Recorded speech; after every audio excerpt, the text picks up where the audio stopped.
দেখছেন নক্ষত্র, সবার আগে সবার পাশে। ফিরে এলাম বিরতির পর। শিলিগুড়ি পুর নির্বাচনের এই চরম মুহূর্তে পুর নিগম এলাকার 42 নম্বর ওয়ার্ডের বিজেপি ওয়ার্ড সভাপতি রঞ্জন চক্রবর্তী দল ছাড়লেন। এক সাংবাদিক বৈঠকের মাধ্যমে রঞ্জনবাবু জানান, দলীয় কোন্দলের জেরেই তিনি দল ছাড়লেন। শিলিগুড়ি পুর নিগম নির্বাচনের আগে ওয়ার্ড কমিটির 28 জন সদস্য সহ দলত্যাগে যথাযথই প্রভাব পড়বে বলে একাংশের দাবি। রঞ্জনবাবু জানান, প্রার্থী বাছাই নিয়ে তাকে অবমাননা করা হয়েছে।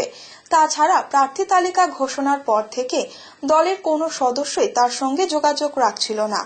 মঙ্গলবার দলীয় নেতৃত্ব সহ প্রার্থী তার সঙ্গে দেখা করতে গেলে স্থানীয় ওয়ার্ড কমিটির সদস্যরা কারণ জানতে চাইলে তিনি কোনো উত্তর দেওয়া তার পক্ষে সম্ভব নয় বলে জানান। আমাকে 3 নম্বর মন্ডল থেকে বলা হয় যে আপনার ওয়ার্ড থেকে আর প্রার্থী কাকে করবেন তাদের নাম পাঠান। সেই 2 জনের নাম পাঠাইছি। এই যে 3 নম্বর মন্ডল থেকে আমাকে সই করে দিয়েছিল। 25/2 আমি নাম পাঠাই 2 জনের, ব্রিজকিশোর সিং, ঝর্ণা বর্মন। তাহলে যদি মান্যতাই না পায়, সম্মানই না পায়, সেই পার্টি কি করে? এই মুহূর্তে আমি দলেও থাকবো না, কারণ অন্ধকারে রাখা হয়েছে 98 মেম্বারশিপ। সেই লোকটাকে যদি উপরমহল মর্যাদা না দেয়, প্রধানত দলীয় কোন্দলের কারণেই তাই তার এই দলত্যাগের সিদ্ধান্ত বলে জানা যায়। আগামী পুরসভা নির্বাচনের জন্য নিজেদের ইস্তাহার প্রকাশ করল দার্জিলিং জেলা বামফ্রন্ট। বৃহস্পতিবার দার্জিলিং জেলা বামফ্রন্টের দলীয় কার্যালয় অনিল বিশ্বাস ভবনে এক সাংবাদিক সম্মেলন করে এই ইস্তাহার প্রকাশ করা হয়। সাংবাদিক সম্মেলনে উপস্থিত ছিলেন দার্জিলিং জেলা বামফ্রন্টের আহ্বায়ক অশোক ভট্টাচার্য, দার্জিলিং জেলা বামফ্রন্টের সভাপতি জীবেশ সরকার, সিপিআইএম নেতা উজ্জ্বল চৌধুরী সহ প্রমুখ। এদিন সাংবাদিক সম্মেলনে অশোকবাবু জানান, মূলত পুর ভোটে বামফ্রন্ট বিগত দিনে কি কি উন্নয়ন করেছে, বর্তমানে পুরসভার অবস্থা এবং আগামীতে কি কি চ্যালেঞ্জ গ্রহণ করা হবে। পাশাপাশি শুক্রবার থেকে পুরসভা নির্বাচনের জন্য তহবিল সংগ্রহ করতে চলেছেন তারা। পৌর কর্পোরেশন নির্বাচনের যে ইস্তাহার বা আবেদনপত্র যেটা আমরা তৈরি করেছি, এটা আমাদের শুধুমাত্র শিলিগুড়ি পৌর কর্পোরেশনের নির্বাচন উপলক্ষে। এই নির্বাচনে, শিলিগুড়ি পৌর কর্পোরেশন নির্বাচনে বামফ্রন্টই প্রথম একটি এই নির্বাচন উপলক্ষে ইস্তাহার প্রকাশ করছে, অন্য কোনো রাজনৈতিক দল এখনো পর্যন্ত করেনি। এই ইস্তাহারের মূল কথাটা হচ্ছে, এই যে নির্বাচনটা হচ্ছে, এই নির্বাচন আমরা আন্দোলনের মাধ্যমে এই নির্বাচনটাকে আমরা আদায় করেছি। এই কয়েকটা বছর শিলিগুড়ির মানুষ দেখেছে এদের কাজের মধ্যে কোনো স্বচ্ছতা, সততার কোনো দৃষ্টান্ত তারা স্থাপন করতে পারেনি। শিলিগুড়ির যাবতীয় যে উন্নয়ন, এটা বামফ্রন্টের সময় হয়েছে। ভয়াবহ পরিস্থিতির সৃষ্টি হচ্ছে এই সময়টাতে। প্রথম কথা হচ্ছে, আমাদের উন্নয়নের সাফল্যের উপর ভিত্তি করেই মানুষের ভোট চাইছি, 1। 2, উন্নয়নের তুলনামূলক বিচার করে, যেটা আমরা আগে দিয়েছিলাম, এটা আরো আমরা পরিষ্কার করে এটা আমরা দিয়েছি, আজকে আমরা দেবো আপনাদের কাছে। তুলনামূলক বিচার করে আমরা ভোট চাইছি। আর আগামীতে আমরা কি করব, আগামী আমরা বোর্ডে এলে আরো কি করব।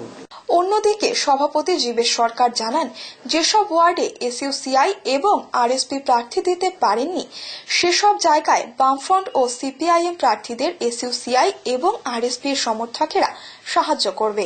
এ ব্যাপারে বামফ্রন্টের পক্ষ থেকে তিনি এ দুটি দলকে ধন্যবাদও জ্ঞাপন করেন।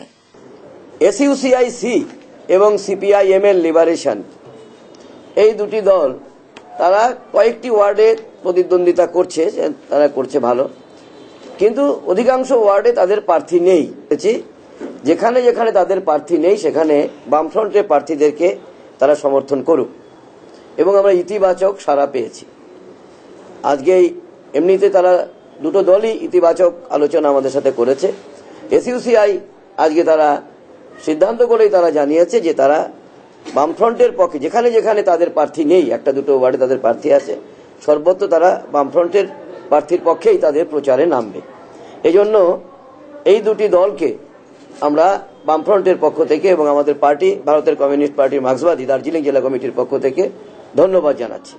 শিলিগুড়ি পুরভোটের প্রচার এখন জোর কদমেই চলছে। উত্তরবঙ্গ উন্নয়ন মন্ত্রী গৌতম দেব শিলিগুড়ির নির্বাচনী কার্যালয় থেকে সমস্ত ওয়ার্ডে নির্বাচনী প্রচারের কাজে তিনি এখন ব্যস্ত। শিলিগুড়ি পৌর নিগমের 46 নম্বর ওয়ার্ডের তৃণমূল মনোনীত প্রার্থী জয়প্রকাশ চৌহান ওরফে হিম্মত সিং এর নির্বাচনী প্রচারে পায়ে পা মেলালেন উত্তরবঙ্গ উন্নয়ন মন্ত্রী গৌতম দেব। আমাদের পুর নির্বাচনে 47 জন প্রার্থী, ইলেকশন এজেন্ট, দলের পূর্ণাঙ্গ জেলা কমিটি, আমরা আজকে মিটিং করলাম।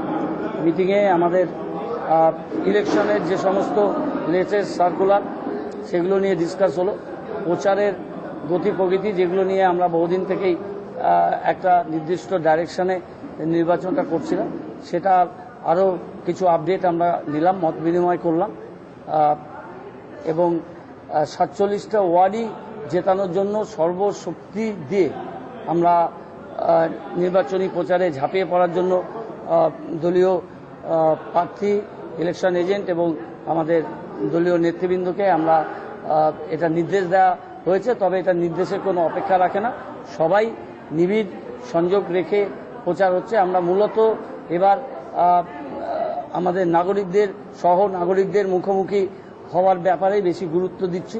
প্রশ্নোত্তর পর্ব আমরা করব, 10টা নাগরিক সভা অলরেডি আমরা করেছি, সেটা অবশ্য 8টা সভা হয়েছিল এসজেডি এর ব্যানারে। এবার আমরা পলিটিক্যাল পার্টির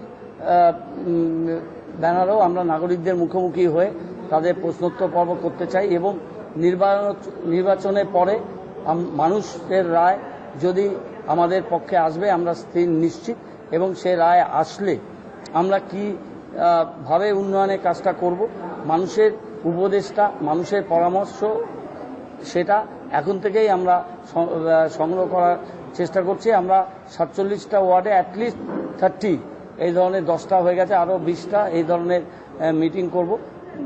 পদযাত্রা হবে, রোড শো হবে, আমাদের স্টেট সেন্ট্রাল লিডারশিপ মোরলেস সবাই আসবেন এবং এছাড়াও কিছু সেলিব্রিটিরা আসবে, খেলোয়াড়, চিত্রতারকা, বিভিন্ন ক্ষেত্রে স্বনামধন্য যারা ব্যক্তিত্ব তারা আসবেন এবং প্রচারটাকে আমরা একটা নিউ ডাইমেনশনে আমরা নিয়ে যাব। আমরা নির্বাচন বিধিকে অক্ষরে অক্ষরে মান্যতা দিয়ে আমরা কাজ করার জন্য আমাদের কর্মী সমর্থকদের বলেছি। মূল দিক উন্নয়ন, যেটা আমরা 6 মাসে শুরু করতে পেরেছি, আগে নির্বাচিত বোর্ড থাকাকালীন তাদের সুপারসিড করে কাজ করতে চাইনি, মানুষের কাছে যেটা ভিজিবিলিটি হচ্ছে, সেজন্য আমাদের এবার স্লোগান হচ্ছে এবার তৃণমূল কংগ্রেস। 46 নম্বর ওয়ার্ডের টি অ্যাকশন রোড থেকে মিছিল করে নিউ পোকাইজত এলাকায় প্রচার সারেন মন্ত্রী সহ প্রার্থী। মিছিলে প্রায় শতাধিক মহিলা পুরুষ অংশগ্রহণ করেছিলেন। বিশ্ব হিন্দু পরিষদের কার্যনির্বাহী সভাপতি প্রবীণ তোগরিয়ার পশ্চিমবঙ্গে প্রবেশের নিষেধাজ্ঞার পরিপ্রেক্ষিতে বৃহস্পতিবার উত্তর দিনাজপুর জেলা আদালতে একটি মামলা দায়ের করল উত্তর দিনাজপুর জেলার বিশ্ব হিন্দু পরিষদ। উত্তর দিনাজপুর জেলার জেলা আদালতে উত্তরবঙ্গের বিশ্ব হিন্দু পরিষদের সহ সভাপতি তেজেন্দ্রনাথ বোস এই মামলা দায়ের করেন বিশ্ব হিন্দু পরিষদের পক্ষ থেকে। রায়গঞ্জ ডিস্ট্রিক্ট জাজের কাছে একটা রিভিশন পিটিশন ফাইল করেছিলাম। গত 1 তারিখের 1/4/2015 তারিখের যে এসডিও অর্ডার, ওই বিশ্ব হিন্দু পরিষদের যে সভা, সেই সভাকে যে সভাতে 144 জারি করেছিল, সেই তার এগেনস্টে, এবং আজকে সেই রিভিশন পিটিশন হিয়ারিং হলো। আশা করছি ডিস্ট্রিক্ট জাজ প্লিজড হয়েছেন, আমাদের পিটিশন শুনেছেন এবং তিনি নিশ্চয়ই একটা স্টে অর্ডারও দেবেন। উত্তর দিনাজপুর জেলার রায়গঞ্জের আরএসএস জেলা কমিটির সদস্য নকুল চন্দ্র ঝা ও বিজয় কৃষ্ণ তালুকদার এক সাংবাদিক সম্মেলন করে জানান, আগামী 5ই এপ্রিল রায়গঞ্জে বিশ্ব হিন্দু পরিষদের নেতা প্রবীণ তোগরিয়া উত্তর দিনাজপুর জেলায় আগমনকে কেন্দ্র করে যেভাবে রাজ্য স্বরাষ্ট্র দপ্তর থেকে নিষেধাজ্ঞা জারি করা হয়েছে তার তীব্র সমালোচনা করে তারা বলেন, ভারতের সংবিধানের নিয়ম মেনে তারা এই সভার যাবতীয় প্রস্তুতি নিয়েছে, তাই এই সভা যাতে সুষ্ঠুভাবে সম্পন্ন হয় তার জন্য জেলা শাসকের মাধ্যমে আর্জি জানানো হয়েছে বলে তারা জানান। আমরা তো বিগত দিনে বলেছি যে বিশ্ব হিন্দু পরিষদের 50 বছর পূর্তি উপলক্ষে সারা ভারতবর্ষে ব্যাপী যে হিন্দু সম্মেলন হচ্ছে প্রতি জেলায়, তার অঙ্গ হিসাবে এখানে হচ্ছে। আর তো কোনো উদ্দেশ্য নেই, আমাদের কোনো উক্তি নাই। উনি পাওয়ারে প্রয়োগ করছেন, ওনার ক্ষমতা আছে, উনি ক্ষমতা দেখাচ্ছেন। হ্যাঁ, এই সম্বন্ধে আমাদের কি বলা আছে? 5 তারিখে মার্চেন্টস ক্লাব ময়দানে একটা হিন্দু সমাবেশের ডাক দেওয়া হয়েছে।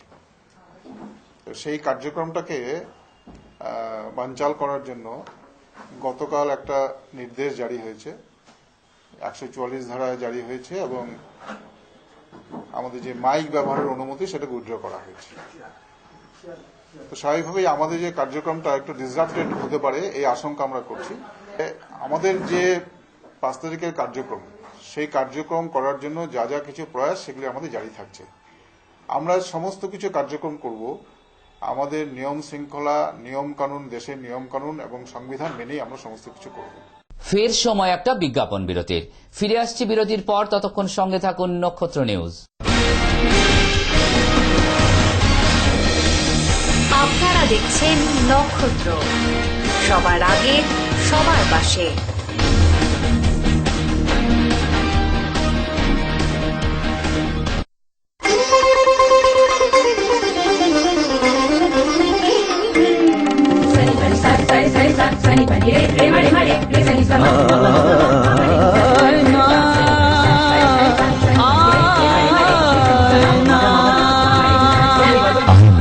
সাদা মনের সাদা কথা। আয়না ডিশওয়াশার, আয়না শাইন, ঝকঝকে চকচকে, একদম ফাইন।